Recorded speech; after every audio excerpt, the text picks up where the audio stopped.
So, Carrie Fratelli SRLE, and welcome to my weekly video blog. Today we're actually down at the allotment, and it's quite empty, which is why I'm filming like this in the open. And there's a good reason why it's empty, and that's because it's quite sodden. Yesterday we had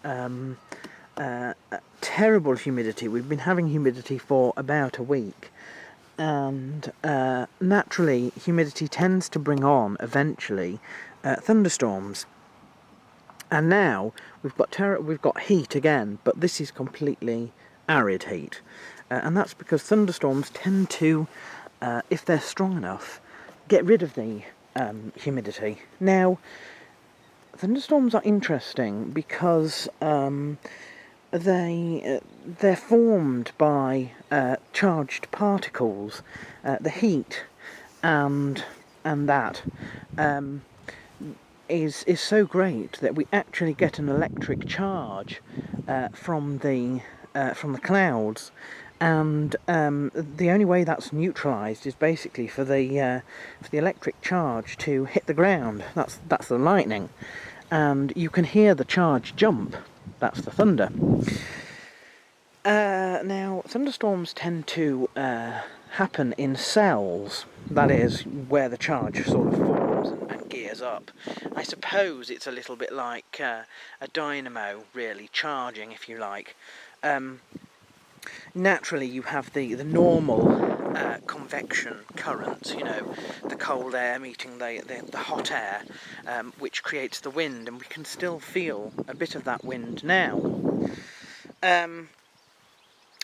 But occasionally you get something called a multicellular thunderstorm, which is quite a large thing, and basically it is an area that charges, and it's like the amalgamation of several storms, and each storm cell lasts about 20 minutes, and then there's a break, but it's not a very big break because there's another storm cell waiting to take the place.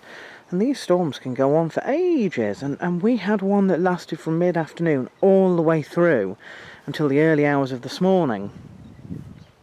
And it's funny because at some points in time you could hear the cells were so well advanced, so close to each other, that they were both sort of charging and releasing at the same time, and you've got a thunder that sounded almost continuous. You know, it's been a long time since I've witnessed something like that. It doesn't happen very often in this country. It's generally something that happens, you know, across the tropics, and it's connected to, can be connected to, you know, cyclones and things like that. So this was quite an event in that the air pressure dropped tremendously. Now, as you know, I get migraines occasionally, possibly 2 a year-ish, and we don't know what the trigger is, but we do know that there is a general trigger for migraines.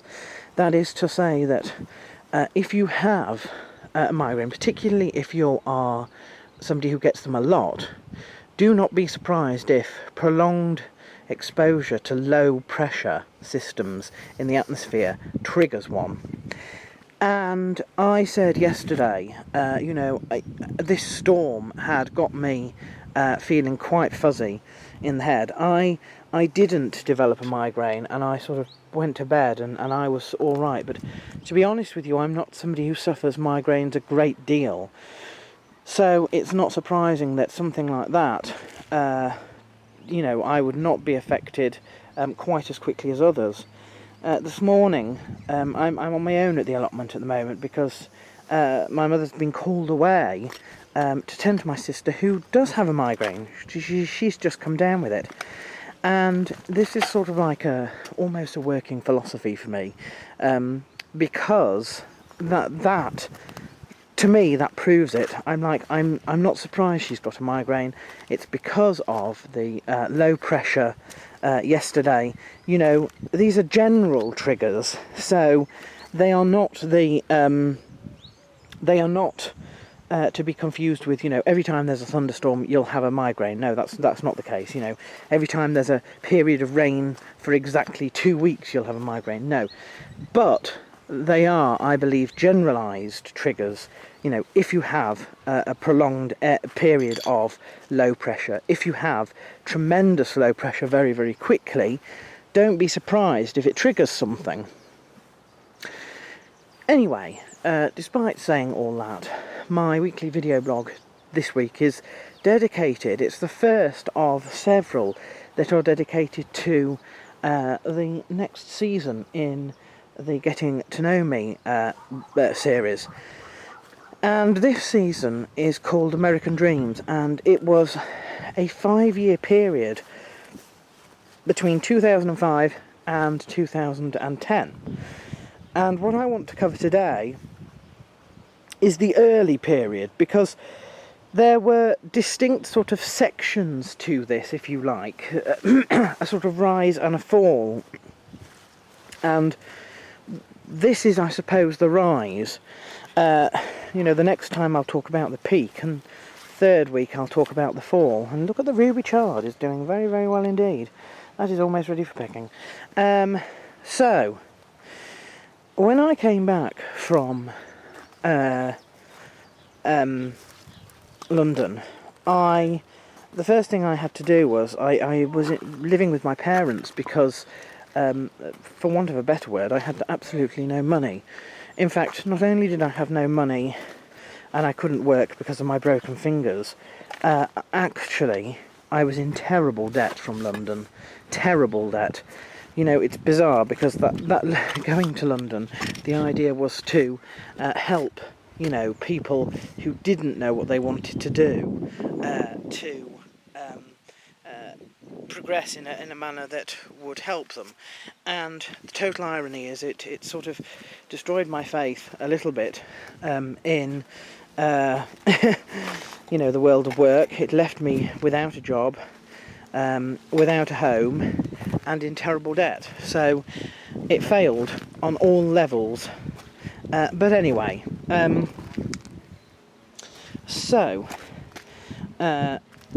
the first thing to do was to save up for a place of my own, and I couldn't really do that until I started working. And in October of that year, about 2 months after I moved back up to Harrogate up here, I got a job. It's a job that I have been in ever since, so almost 10 years now. And you know, it's not the highest paying job in the world, it has to be said, but it was enough for me to be able to save and move out in terms of renting a flat somewhere. And, you know, I had to pay rent when I was at my parents', and little did I know that they were saving that rent in order to help me with this sort of the bond, if you like, on this flat.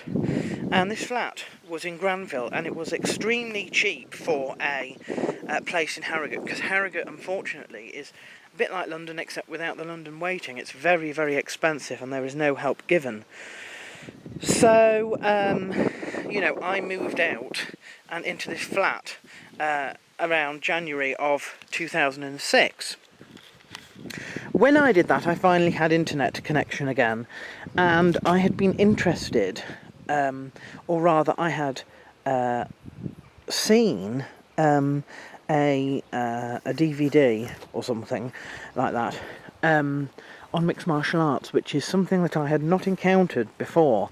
You know, I had enjoyed professional wrestling sort of years before, but this was something quite new. And you know, I know I've given this story in other places, but I was quite interested in one of the fighters, Patrick Miletich, who had sort of more or less retired by this time, so it was all looking sort of back retrospectively, I suppose.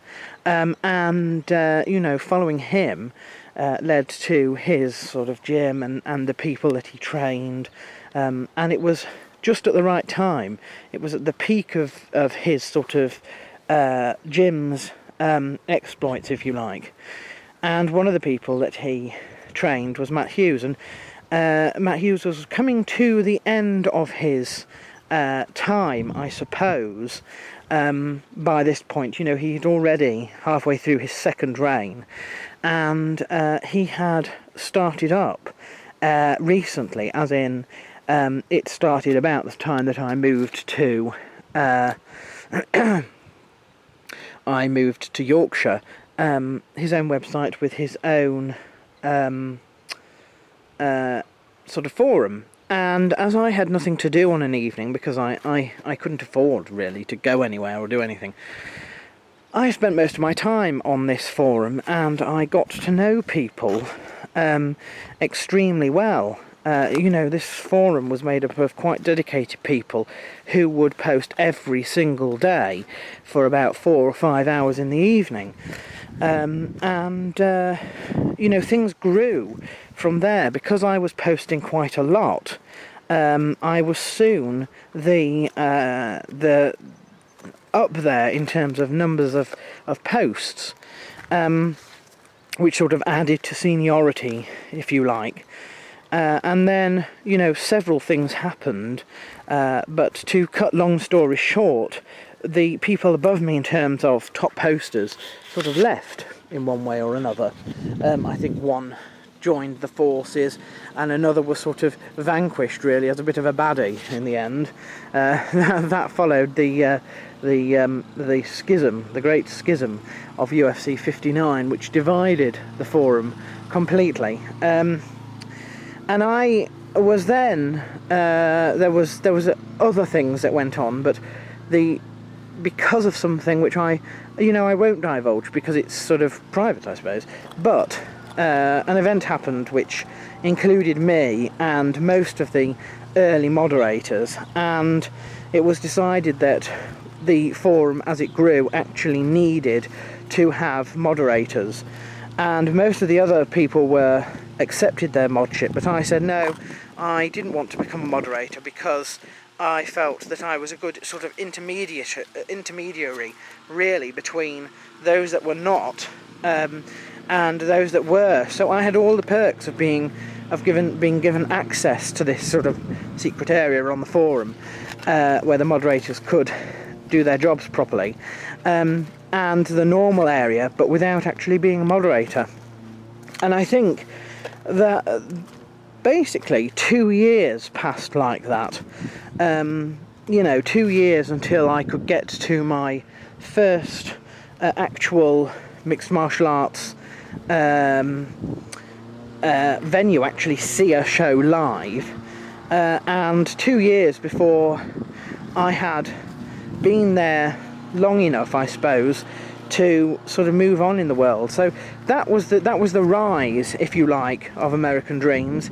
And next week, we'll go into the peak of that season, and yeah, that I think is about it for this week. Apart from, of course, the birthdays. And a very happy birthday to all those who are celebrating their birthday this coming week. I wish you a very happy returns, and do eat lots of cake. We have 4. We've got Danny Castillo, Todd Albert, Marie Lee Silvendahl, and Mark Farndale. So there we are. And until next time, goodbye.